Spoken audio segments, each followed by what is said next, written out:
YCP నాయకులు. Okay okay మీరు బాగానే ఇప్పుడు తీసుకొచ్చారు ఇది. మోక ఆనంద సాయి గారు చెప్పింది ఎక్కడ కూడా అబద్ధం లేదు, అవాస్తవం లేదు. ఆయన కల్పించేది సృష్టించి చెప్పలేదు. కాకినాడలో గతంలో జరిగిన పరిస్థితుల్లో ఒక కుటుంబం ఎదిగిన నేపథ్యం గురించి చెప్పుకుంటూ వచ్చారు ఆయన. డిటి నాయక్ ఆయన కొట్టుకుంటూ తీసుకెళ్ళింది కూడా వాస్తవమే కదా. అది పవన్ కళ్యాణ్ గారు కూడా చెప్పారుగా గతంలో కాకినాడ ఆ చుట్టుపక్కల జరిగిన సభల్లో. ద్వారంపూడి యొక్క లీలల గురించి అసలు ఇక్కడ మనం గమనించాల్సింది ఏంటంటే, జగన్ రెడ్డి అనే ఒక వ్యక్తి చుట్టూ ఎటువంటి నేరస్తుల వలయం ఉందనేది ప్రాంతాల వారీగా ఇది మనం ఇప్పుడు గమనించాలి. ఇప్పుడు ఆయన ఓదార్పు మొదలు పెట్టాడు. ఓదార్పు ఎవరితో మొదలు పెట్టాలా? బాధితులతో మొదలు పెట్టాలి. కానీ ఎవరితో మొదలు పెడుతున్నాడు? ఒక నేరస్తుడితో మొదలు పెడుతున్నాడు. నేరస్తుడు ఎవడు అంటూ మా పెద్ద ఆయన అడుగుతున్నాడు. మరి నేరస్తుడు ఎవడు అంటే మరి ఆయనకు తెలియకపోతే మనం ఏం చేయగలం? కానీ ప్రజలు తెలుసు కదా. పిన్నెల్లి రామకృష్ణారెడ్డి ఇప్పుడు నేరస్తుడు కాదా? నేరం చేయలేదా? నేరం చేసిన వాడు నేరస్తుడు అంటారు, లేదు లీగల్ పరిభాషలో కొన్ని ముద్దాయి అంటారు. కానీ సామాన్య ప్రజలు నేరస్తుడే అంటారు నేరం చేసినప్పుడు. ఈయన ఏమంటాడు? నేరం రుజువు కావాలి అంటాడు. కళ్ళ ముందు ప్రత్యక్ష సాక్ష్యం, వీడియో సాక్ష్యం కనపడుతుంటే ఇంకా రుజువు కావాలా, శిక్ష పడాలి అని మాట్లాడుతూ వివేక రహిత ఆర్గ్యుమెంట్స్ అవన్నీ కూడా. కాబట్టి మనం దాని గురించి పట్టించుకోవద్దు. ఇక ఆయన ద్వారంపూడికి విషయానికి వస్తే ఆయన ద్వారం బద్దలైంది అనేది మటుకు మేము చెప్పగలం. అంటే ఆయన అక్రమాలు బద్దలైనవి. తర్వాత మా శ్రీనివాసరెడ్డి గారు పోలవరం గురించి, అమరావతి గురించి మాట్లాడుతూ అమరావతికి ఎకరానికి 2 లక్షల 2 కోట్ల చొప్పున 50 ఎకరాల చిల్లరకి 50,000 ఎకరాల చిల్లరకు వచ్చినప్పటికీ దగ్గర దగ్గర అప్పుడులోనే 1,10,000 కోట్లు. ఇప్పటి లెక్కల ప్రకారం చూస్తే 2-3 లక్షల కోట్లు అంటున్నారు. ఎప్పుడు లోపు కడతారని నేను మీకు వాట్సాప్ లో పంపించాను చూడండి. పోలవరం అమరావతి నిర్మాణానికి సంబంధించి దశల వారీగా ఎట్లా ఉంటుందనే దాని మీద నేను ఆ రోజు చంద్రబాబు నాయుడు గారి ఆలోచనలు ఎట్లా ఉన్నాయనే దాని మీద నేను మీకు మీ వాట్సాప్ పంపించాను. కుదిరితే స్క్రీన్ మీద వాటిని వేయండి. అమరావతి నిర్మాణం అనేది 5 దశల్లో జరుగుతుంది. ఇది సీడ్ క్యాపిటల్ అనేది మీరు ఒక గుర్తు పెట్టుకోండి. సీడ్ క్యాపిటల్ వేరు, సిఆర్డిఏ వేరు. ఇది మీరు తేడా తెలియకుండా డిబేట్ లో కూర్చొని మాట్లాడితే చాలా కష్టం. సీడ్ క్యాపిటల్ అంటే ఏదైతే కోర్ ప్రాంతం ఉందో అమరావతి రాజధానిలో గుంటూరు జిల్లాలో మాత్రమే ఉన్న కృష్ణా నదికి పక్కన ఉన్న ఆ ప్రాంతము, ఇటు కృష్ణా ఇది మన గుంటూరు జిల్లాలో ఉన్న ప్రాంతం. గుంటూరు, కృష్ణా ఇవన్నీ కలిపిన ఔటర్ రింగ్ రోడ్డుతో కనెక్ట్ చేసిన ప్రాంతం మొత్తం కాదు. కేవలం అక్కడ ఉన్న మంగళగిరి నుంచి అటు పైకి ఇటు మధ్యలోకి ఉండే ప్రాంతం. ఆ ప్రాంతం డెవలప్ చేయడానికి చంద్రబాబు నాయుడు గారు పెట్టుకున్న సమయము 2015 నుంచి 2050 వరకు 5 దశలు. 2015 నుంచి 2050 వరకు 35 సంవత్సరాల కాలం. రాజధాని నగర నిర్మాణాన్ని ఒక్క రోజులోనో ఒక పాలనా కాలంలో చేస్తామని ఆ రోజు చంద్రబాబు నాయుడు గారు చెప్పలా. 35 సంవత్సరాల కాలంలో మొదటి దశలో 18%, రెండో దశలో 18%, మూడో దశలో 18%, నాలుగో దశలో 11%, ఐదో దశలో 30 నుంచి 35% అంతా పెట్టుకున్నారు. ఏ దశలో ఎంతెంత మందికి ఎంప్లాయ్మెంట్ క్రియేషన్ ఇవ్వాలా, ఎంతెంత మంది ప్రజలను అక్కడ అకామిడేట్ చేయొచ్చు అనే ప్రణాళికలు కూడా ఉన్నాయి. దానికి విపులంగా మూడు రిపోర్ట్లు ఉన్నాయి. అమరావతి నిర్మాణము, అమరావతి సిఆర్డిఏ నిర్మాణము, అమరావతి సీడ్ క్యాపిటల్ నిర్మాణము డీటెయిల్డ్ గా ఉన్నాయి. రహదారుల నిర్మాణంతో సహా. సరే, దానికి 1,00,000 కోట్లు అవుతున్నారు. వారి ప్రభుత్వం అప్పుడు పడిపోయింది, మరి మీ ప్రభుత్వం వచ్చింది. మీరు శివరామకృష్ణ గురించి మాట్లాడారు. శివరామకృష్ణ ఇచ్చిన లెక్కలు కూడా మీకు పంపించారు చూడండి మీ వాట్సాప్లో. జస్ట్ ఒక రాజధానిగా నిర్మించడానికి కావాల్సింది 15,000 కోట్ల రూపాయలు 2014 లెక్కల ప్రకారం. 15,000 కోట్లు మాత్రం. ఆ 15,000 కోట్లు కూడా ఏ రకంగా స్ప్లిట్ కాస్ట్ కూడా వేశాడు ఆయన శివరామకృష్ణ గారు. మరి కనీసం ఆ 15,000 కోట్లు ఇప్పుడే చెప్పారు కదా మా పెద్ద, ఒక 8,000 కోట్ల నుంచి 9,000 కోట్లు ఆల్రెడీ లాంచ్ చేయలేదు. మరి ఆ బ్యాలెన్స్ కూడా ఇవ్వలేకపోయారా మీరు? రాజధాని నిర్మాణానికి, అమరావతికి. ఆల్రెడీ ఫంక్షనల్ క్యాపిటల్ గా అమరావతి పనిచేస్తుంది. నువ్వు 5 సంవత్సరాలు నీ దౌర్భాగ్యం ఏంటంటే ఆ అమరావతి నుంచే నువ్వు పాలన చేసావు. అది ఫంక్షనల్ క్యాపిటల్ కాకపోతే నువ్వు ఎక్కడి నుంచి పాలన చేసావు? ఎక్కడ అసెంబ్లీ సమావేశాలు పెట్టావు? సరే, మంత్రివర్గ సమావేశాలు ఇవన్నీ కూడాను నీ ఇంట్లో సెట్లు వేసుకున్నావు, అది వేరే విషయం. దాని గురించి కూడా కథాకాంక్ష బయటకు వస్తుంది. కానీ అసెంబ్లీ ఎక్కడి నుంచి నడిపావు? హైకోర్టు ఎక్కడి నుంచి ఫంక్షన్ అవుతుంది? కాబట్టి ఆ ఫంక్షనల్ క్యాపిటల్ అనేది అక్కడ తయారై ఉంది, రెడీగా ఉంది. మనకి డోకా ఏం లేదు, రాజధాని అక్కడ జరుగుతుంది. అది నిర్మాణం ఏ దశలో ఎప్పుడు అవుతుంది అనేది అప్పుడు అవుతుంది. అది మా తరంలో అవుతుందా, మా పిల్లల తరంలో అవుతుందా, మా మనవల తరంలో అవుతుందా? ఏది కూడా ఒక రోజులో, ఒక 5 సంవత్సరాలు 10 సంవత్సరాల కాలంలో నిర్మాణం అయ్యేది కాదు. ఇప్పుడు పోలవరం ఉంది ఉదాహరణకి. మొన్న చంద్రబాబు నాయుడు గారిని విజిట్ చేశారు.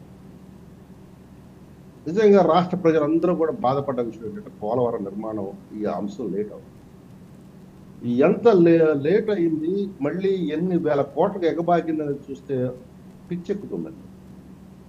ఇతని యొక్క జగన్ రెడ్డి చేసిన పాపం, దరిద్రం, ఈ రాష్ట్ర ప్రజలు ఒక అవకాశం ఇచ్చిన ఆ యొక్క వాళ్ళ మంచితనాన్ని ఇతను మోసం చేసిన విధానం చూస్తే, ఇప్పుడు చంద్రబాబు నాయుడు గారు చెప్పిన మాటల్లోనే సరే ఇది కాంక్రీట్ కన్స్ట్రక్షన్ అయిపోయింది, గేట్లు అవన్నీ అయిపోయింది, కానీ అసలు ప్రధానమైనది ఈసీఆర్ఎఫ్ కట్టాలంటే అక్కడ ముందు డయాఫ్రమ్ వాల్ ఏర్పడాలి. ఈ డయాఫ్రమ్ వాల్ ఎందుకంటే నీరు కింద నుంచి ఊరకుండా, ఊట రాకుండా, భవిష్యత్ కాలంలో ఆ కట్టడం కూలకుండా, ఇవన్నీ భద్రత కోసం. రెండోది నీటి నిల్వ కోసం. ఆ నీటి నిల్వ అక్కడ ఉంటే తప్ప ఇక్కడ ఈ మిగతా అంతా పనిచేయదు. ఎందుకంటే దారి మళ్ళించి కట్టారు పోలవరం. ఇది ప్రపంచంలో అరుదైన విషయం. ఏ నదికి కూడాను ఆ నది గర్భంలో కడతారు, ఇది నది గర్భాన్ని పక్కన కట్టారు. దీనికి ఇప్పుడు మళ్ళీ కొత్తగా డయాఫ్రమ్ వాల్ వేయాలా, ఉన్నదాన్ని డ్యామేజ్ అయిన వరకు పునరుద్ధరించి సరిపోతుందనే దాని మీద కూడా ఇంతమటికి ఇంకా లెక్కలు తేలా విదేశీ నిపుణుల నుంచి పరిశీలన చేస్తున్నారు. ఏదేమైనా ఈ సీజన్ అయిపోయింది. ఎందుకంటే ఇప్పుడు వర్షాకాలం రాబోతుంది, చలికాలం కాబట్టి డిసెంబర్ వరకు పోలవరాన్ని ముట్టుకునేది లేదు. నెక్స్ట్ వచ్చే సీజన్లో మాత్రం పనులు మొదలు పెట్టాల్సి వస్తుంది.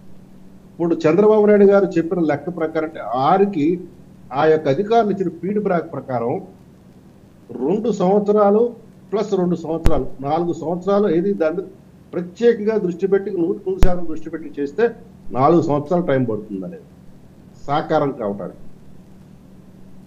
ఈలోపు ఎన్ని వేల కోట్లు పంట నష్టాన్ని మనం పోగొట్టుకుంటున్నాము, విద్యుత్ ఉత్పత్తికి ద్వారా వచ్చే ఆదాయం పోగొట్టుకున్నాం. ఇవన్నీ చూస్తే దగ్గర 50,000 నుంచి 1,00,000 కోట్ల మధ్యలో ఉంటాం.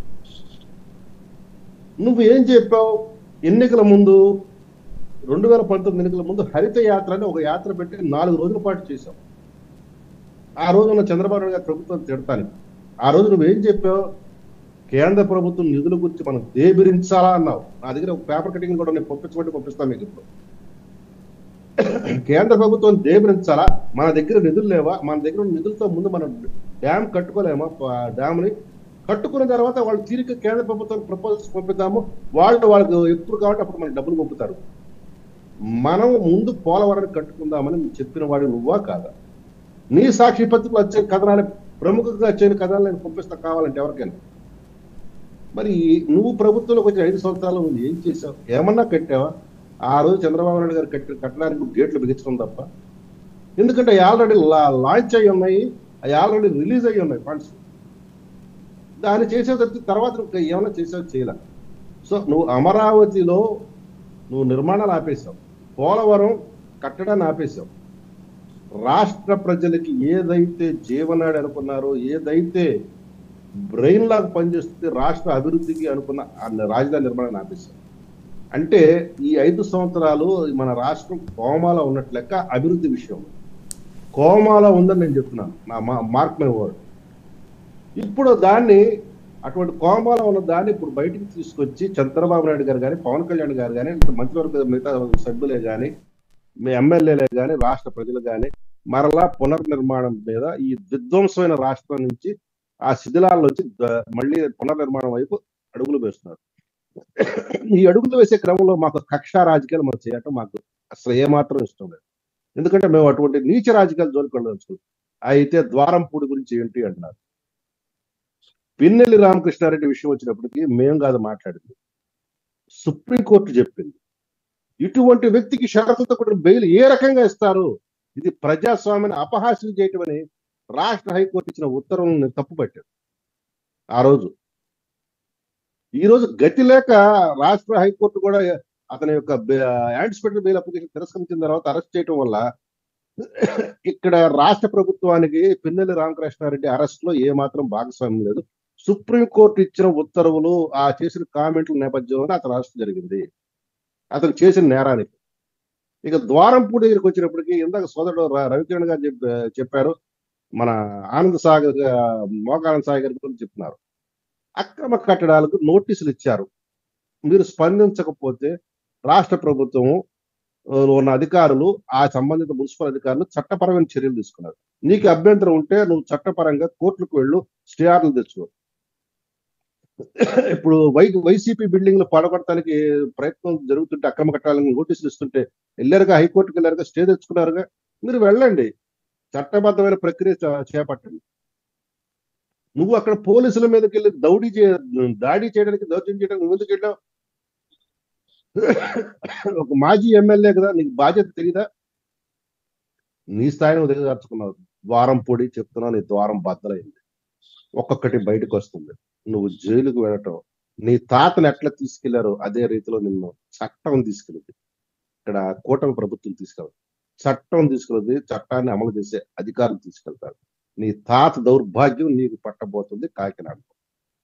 ఇక జగన్ రెడ్డికి వచ్చినప్పటికీ వాళ్ళ తాతల లక్షణాలు, వాళ్ళ తాతల నుంచి 1000 రెట్ల లక్షణాలు తిరిగి వచ్చినాయి.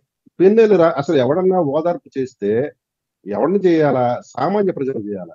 ఒక నేరస్తుడి దగ్గరికి రేపు వెళ్తాడట, వెళ్ళి ఓదార్స్తాడట. ఈయన ఓదార్చడం కాదు. నాకు ఇందాక పొద్దున్న జరిగిన ఒక డిబేట్ లో వ్యక్తులు చెప్తున్నారు, పిన్నెల్లి రామకృష్ణారెడ్డి నుంచి రావాల్సిన కలెక్షన్లు ఏదో బకాయి పడినాయంట, ఆ బకాయి లెక్కలు తీర్చుకోవడానికి వెళ్తున్నాడు. ఊరుకుంటే వాళ్ళు ఏదో చెప్పడం బాగుంది, మీరు అనడం బాగుంది. లైవ్ లోని బకాయిలు చేపించుకోవడానికి జైలుకి వెళ్ళి పరామర్శిస్తారా? మీలాంటి మాలాంటి పార్టీకి సంబంధించిన వ్యక్తి కాదు సార్, మీలాంటి జర్నలిస్ట్ చెప్పారు సార్. ఏదో చెప్తారులేండి, ఇది తలా తోకలే. సీనియర్ జర్నలిస్ట్ తలా తోకలేదని మీరు అనుకుంటే ఎట్లాగా? పెద్దిరెడ్డి రామచంద్రారెడ్డి కూడా వార్నింగ్ ఇచ్చాడు, నీ దగ్గర నుంచి కలెక్షన్ రావాలి, కలెక్షన్ ఇంకా రాలేదు, దాన్ని కూడా పంపించాలి. ఇప్పుడు ద్వారంపూడి నుంచి కూడా బహుశా ఇంకేమైనా కలెక్షన్లు మిగిలి ఉంటాయి. రేపు ద్వారంపూడిని ఓదార్చినా పరామర్శించిన జగన్, ఎందుకంటే నేరస్తులు మాత్రమే పరామర్శిస్తాడు, సామాన్య ప్రజలను పరామర్శించాడు. ఇంకొక విషయం చెప్తాను, ఇది చెప్పి ఆపేస్తాను. ఈ రోజు రాష్ట్రం చంద్రబాబు నాయుడు ప్రభుత్వం వచ్చిన తర్వాత ఒక డేటా సెంటర్ నేరస్తులకు సంబంధించి తయారు చేసింది. ఫింగర్ ప్రింట్స్, హ్యాండ్ ప్రింట్స్ ఇటువంటివి ఏమైనా ఉంటే నిక్షేపం చేశారు. తద్వారా నేరం జరిగితే ఆ నేరంలో వేలుముద్దలు కానీ దొరికితే ఆ వేలుముద్దల ద్వారా ఆ నేరస్తుల్ని తక్షణం కంప్యూటర్ డేటాలో ప్రవేశపెట్టిన ద్వారా క్షణాలు పట్టుకోవచ్చు. జగన్ రెడ్డి ప్రభుత్వం 10 లక్షల మంది నేరస్తులకు సంబంధించిన డేటా మొత్తం రిలీజ్ అయ్యేలాగా కేవలం 2 కోట్లు ఇవ్వలేకపోయింది పోలీసు విభాగానికి. ఈ రోజు ఏమైంది? రాష్ట్రంలో ఉన్న నేరస్తుల యొక్క నేర చరిత్ర మొత్తం నాశనం అయింది. ఒక నేరస్తుడు మాత్రం ఇటువంటి నేరస్తులను ప్రోత్సహించగలడు, వాళ్ళ యొక్క నేర చరిత్రను కప్పేయగలడు. అటువంటి నేరస్తుడు అంటే జగన్ రెడ్డి. నేరస్తుడు పిన్నెల దగ్గరికి, ద్వారపుడి దగ్గరికి వస్తాడు, రేపు ముక్కోడి దగ్గరికి వెళ్తాడు, పెద్దిరెడ్డి దగ్గరికి కూడా పోతాడు, శాండల్వుడ్ స్మగ్లర్. వరుసగా చట్టం పని చేసుకోవడం తప్ప కూటమి ప్రభుత్వానికి ఇందులో సంబంధం లేదు. చట్టమే చట్టంగా ప్రవర్తిస్తుంది.